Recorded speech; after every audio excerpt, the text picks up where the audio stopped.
Good morning students. Today we do foreign exchange rate, determination of foreign exchange rate कि विदेशी वटांदरा दर का निर्धारण किमें किया जाता है. The theory of determination of rate of exchange is the demand and supply theory. ਜਿਹੜੀ डिटर्मीनेशन ਦੀ theory ਹੈ ਜਿਸ ਵਿੱਚ ਐਕਸਚੇਂਜ ਰੇਟ ਤੈਅ ਕੀਤੀ ਜਾਂਦੀ ਹੈ ਉਹ ਮੰਗ ਤੇ ਪੂਰਤੀ ਦਾ ਸਿਧਾਂਤ ਵੀ ਦੇ ਨਾਲ ਵੀ ਜਾਣੀ ਜਾਂਦੀ ਹੈ. ਅਕੋਰਡਿੰਗ ਟੂ ਦਿਸ ਥਿਊਰੀ, ਇਸ ਥਿਊਰੀ ਦੇ ਅਕੋਰਡਿੰਗ ਕੀ ਹੈ, the rate of exchange of a country's currency is determined by the demand for and supply of its currency. ਇਸ ਥਿਊਰੀ ਦੇ ਅਕੋਰਡਿੰਗ ਕੀ ਹੈ, ਜੋ ਐਕਸਚੇਂਜ ਰੇਟ ਹੁੰਦੀ ਹੈ ਉਹ ਉਸ ਸਮੇਂ ਕਿਸੇ ਵੀ ਦੇਸ਼ ਦੀ ਕਰੰਸੀ ਦੀ ਐਕਸਚੇਂਜ ਰੇਟ ਉਸ ਸਮੇਂ ਨਿਰਧਾਰਿਤ ਕੀਤੀ ਜਾਂਦੀ ਹੈ ਜਦੋਂ ਉਸ ਦੀ ਡਿਮਾਂਡ ਐਂਡ ਸਪਲਾਈ ਬਰਾਬਰ ਹੋਣ. ਆਪਸ ਦੇ ਵਿੱਚ ਜਦੋਂ demand for and supply of its currency equal ਹੋਣਗੀਆਂ ਤਾਂ ਡਿਟਰਮੀਨੇਸ਼ਨ ਕੀਤਾ ਜਾਊਗਾ. Okay, other things remaining constant, ਬਾਕੀ ਸਾਰੀਆਂ ਗੱਲਾਂ ਸੇਮ ਰਹਿਣਗੀਆਂ, ਕੋਈ ਚੇਂਜ ਨਹੀਂ ਹੋਊਗਾ. Only change in demand and supply. If the demand for foreign exchange rises, demand ਜਦੋਂ ਫੋਰਨ ਐਕਸਚੇਂਜ ਦੇ ਲਈ ਡਿਮਾਂਡ ਵੱਧ ਜਾਂਦੀ ਹੈ, its value will also rise, ਤਾਂ ਉਹਦੀ ਵੈਲਿਊ ਵੀ ਕੀ ਹੋ ਜੂਗੀ, ਵੱਧ ਜੂਗੀ. And if demand for foreign exchange falls, its value will also fall. ਜਦੋਂ ਡਿਮਾਂਡ ਫੋਰਨ ਐਕਸਚੇਂਜ ਦੇ ਲਈ ਜਦੋਂ ਡਾਊਨ ਹੋ ਜੂਗੀ ਤਾਂ ਉਹਦੀ ਵੈਲਿਊ ਵੀ ਮੀਨਸ ਉਹਦਾ ਮੁੱਲ ਵੀ ਕੀ ਹੋ ਜੂਗਾ, ਘਟ ਜੂਗਾ. And same other things remaining constant, ਜਦੋਂ ਬਾਕੀ ਸਾਰੀਆਂ ਗੱਲਾਂ ਸਮਾਨ ਰਹਿਣਗੀਆਂ. If greater the supply lower rate of exchange, ਜਦੋਂ ਸਪਲਾਈ ਜ਼ਿਆਦਾ ਹੋਊਗੀ ਤਾਂ ਐਕਸਚੇਂਜ ਰੇਟ ਕੀ ਹੋ ਜੂਗੀ, डाउन हो जूगी, ਉਹਦੀ वैल्यू घट जूगी. और इफ लैस द सप्लाई, जो सप्लाई लैस होगी greater rate of exchange. Okay, so demand दा फॉरन एक्सचेंज दे नाल किहड़ा रिलेशन है, पॉजिटिव. एंड सप्लाई दा रेट ऑफ एक्सचेंज दे नाल किहड़ा रिलेशन है, negative relation. Okay, next demand for foreign exchange, आपां किहड़ियां गल्लां दे लई डिमांड करदे हां फॉरन एक्सचेंज की, फॉरन करंसी की.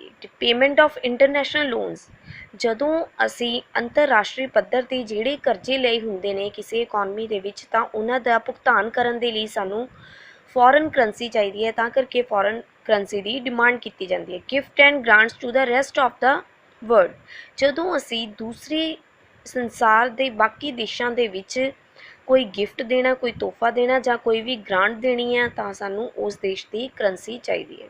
Investment in rest of the world, ਸੰਸਾਰ ਦੇ ਕਿਸੇ ਵੀ ਦੇਸ਼ ਦੇ ਵਿੱਚ ਜਦੋਂ ਅਸੀਂ ਨਿਵੇਸ਼ ਕਰਨਾ ਹੈ ਕਿਸੇ ਵੀ ਤਰ੍ਹਾਂ ਦਾ ਤਾਂ ਵੀ ਸਾਨੂੰ ਉਸ ਦੇਸ਼ ਦੀ ਕਰੰਸੀ ਦੀ ਲੋੜ ਹੈ, ਨਾ ਕਿ ਅਸੀਂ ਆਪਣੇ ਦੇਸ਼ ਦੀ ਕਰੰਸੀ ਯੂਜ਼ ਕਰਾਂਗੇ. Direct purchases abroad as well as import from rest of the world, ਜਦੋਂ ਅਸੀਂ ਇੰਪੋਰਟ ਕਰਦੇ ਹਾਂ ਮੀਨਸ ਆਯਾਤ ਕਰਦੇ ਹਾਂ, ਜਦੋਂ ਦੂਜੇ ਦੇਸ਼ਾਂ ਤੋਂ ਸਮਾਨ ਆਪਣੇ ਦੇਸ਼ ਦੇ ਵਿੱਚ ਮੰਗਵਾਇਆ ਜਾਂਦਾ ਹੈ ਤਾਂ ਉਹਦਾ ਭੁਗਤਾਨ ਵੀ ਅਸੀਂ ਫੋਰਨ ਕਰੰਸੀ ਦੇ ਵਿੱਚ ਹੀ ਕਰਦੇ ਹਾਂ. ਅਤੇ ਜਦੋਂ ਕੋਈ ਵੀ ਚੀਜ਼ ਡਾਇਰੈਕਟ ਪਰਚੇਜ਼ ਕਰਨੀ ਹੋਵੇ, ਸਿੱਧੇ ਤੌਰ 'ਤੇ ਪਰਚੇਜ਼ ਕਰਨੀ ਹੋਵੇ ਤਾਂ ਵੀ ਅਸੀਂ ਫੋਰਨ ਕਰੰਸੀ ਦੀ ਲੋੜ ਨੂੰ ਮਹਿਸੂਸ ਕਰਦੇ ਹਾਂ ਅਤੇ ਫੋਰਨ ਕਰੰਸੀ ਦੀ ਡਿਮਾਂਡ ਕਰਦੇ ਹਾਂ. Okay, next supply of foreign currency.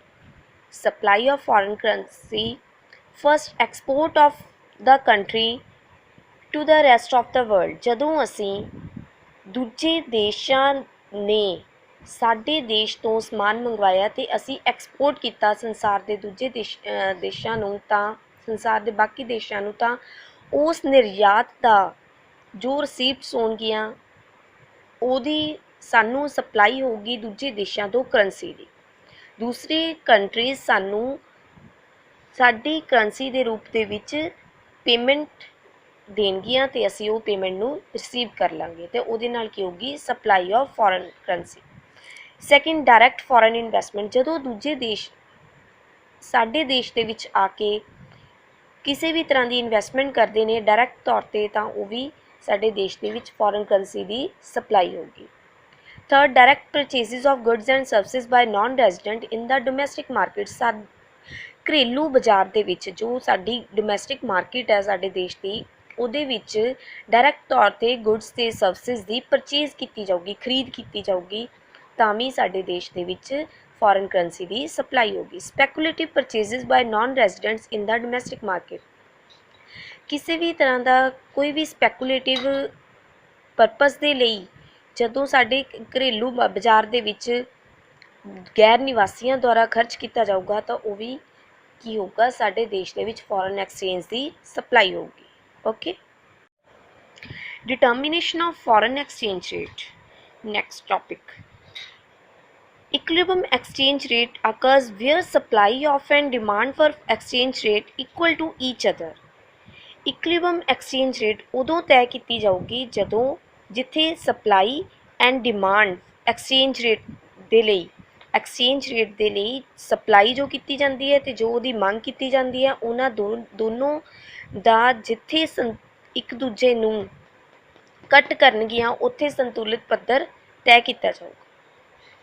Means ਜਿੱਥੇ ਸਪਲਾਈ ਐਂਡ ਡਿਮਾਂਡ ਦੋਨੋਂ ਆਪਸ ਦੇ ਵਿੱਚ ਇਕੁਅਲ ਹੋਣਗੀਆਂ ਉੱਥੇ ਐਕਸਚੇਂਜ ਰੇਟ ਦੀ ਡਿਟਰਮੀਨੇਸ਼ਨ ਕੀਤੀ ਜਾਊਗੀ। Look this diagram, x axis ਤੇ foreign currency supply and demand, y axis ਤੇ rate of exchange. DD is demand curve and SS is supply curve. DD cuts SS at point E, which is the equilibrium point where exchange rate is determined. Okay, at point E, OQ is supply and demand for foreign currency. OR is rate of exchange, which is determined at point E, which is determined. Next, if we increase the exchange rate OR to OR1, then supply is greater than demand. Demand की है lace है, supply की है ज़्यादा। इस point पे demand is less than supply. Okay, so it is not the point of equilibrium because there is demand is not equal to supply, and ON is supply and demand for ON supply है and OM की है demand curve है। Okay, इन्नी असी demand करते हैं OM and ON supply है। MN की है वध है, इन्हां दा गैप MN है जिहड़ा कि इन्हां नूं बैलेंस दे विच नहीं करता, इन्हां दे विच डिस्टेंस क्रिएट करता। Okay, if rate of exchange from OR to OR then supply less than demand. Okay, supply less than demand, so it is not the point of equilibrium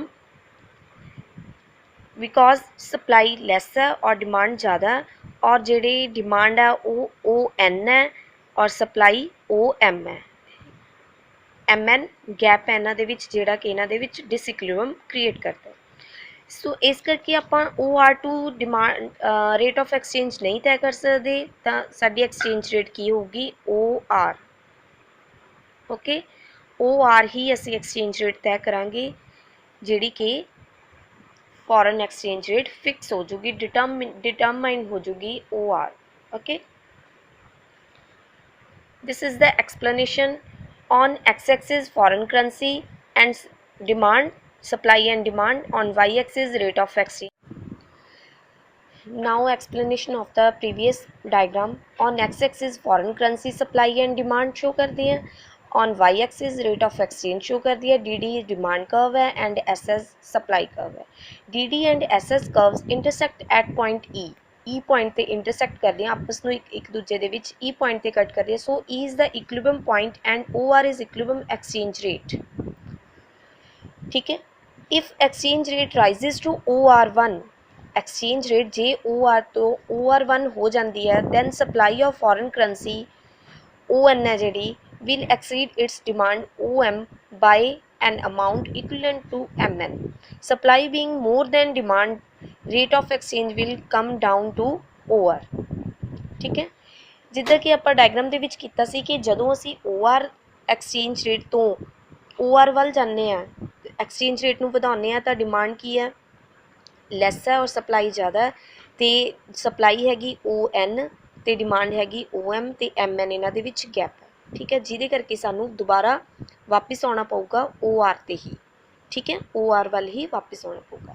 next, if exchange rate falls to OR2 then demand for foreign currency ON will be more than its supply OM by MN. Demand being more than its supply, rate of exchange will again rise to OR. Same ਇਹਦੇ ਵਿੱਚ ਜਦੋਂ ਅਸੀਂ OR ਤੋਂ OR2 ਵੱਲ ਜਾਵਾਂਗੇ, decrease ਕਰਾਂਗੇ, ਤਾਂ ਇੱਥੇ ਕੀ ਹੈ, ਸਪਲਾਈ ਲੈਸ ਆ ਔਰ ਡਿਮਾਂਡ ਜ਼ਿਆਦਾ। ਸਪਲਾਈ ਕਿੰਨੀ ਆ, OM ਹੈ, ਔਰ ਡਿਮਾਂਡ ਕਿੰਨੀ ਆ, ON ਹੈ। ਤਾਂ ਇਹਨਾਂ ਦਾ ਗੈਪ ਫਿਰ MN ਹੀ ਰਹਿ ਗਿਆ, ਜਿਹੜਾ ਕਿ ਇਹਨਾਂ ਦੇ ਵਿੱਚ ਇਕੁਇਲੈਂਟ ਨਹੀਂ ਸ਼ੋ ਕਰਦਾ, ਇਕੁਇਲਿਬਰਮ ਨਹੀਂ ਸ਼ੋ ਕਰਦਾ ਪਿਆ। ਇਸ ਕਰਕੇ ਸਾਨੂੰ ਫਿਰ ਐਕਸਚੇਂਜ ਰੇਟ OR ਤੋਂ ਵਧਾ ਕੇ OR ਵੱਲ ਜਾਣੀ ਪਊਗੀ। OR2 ਤੋਂ ਅਸੀਂ ਇਨਕਰੀਜ਼ ਕਰਕੇ OR ਵੱਲ ਹੀ ਜਾਵਾਂਗੇ। OR ਇਕੁਇਲਿਬਰਮ ਐਕਸਚੇਂਜ ਰੇਟ ਹੋਊਗੀ, ਠੀਕ ਹੈ।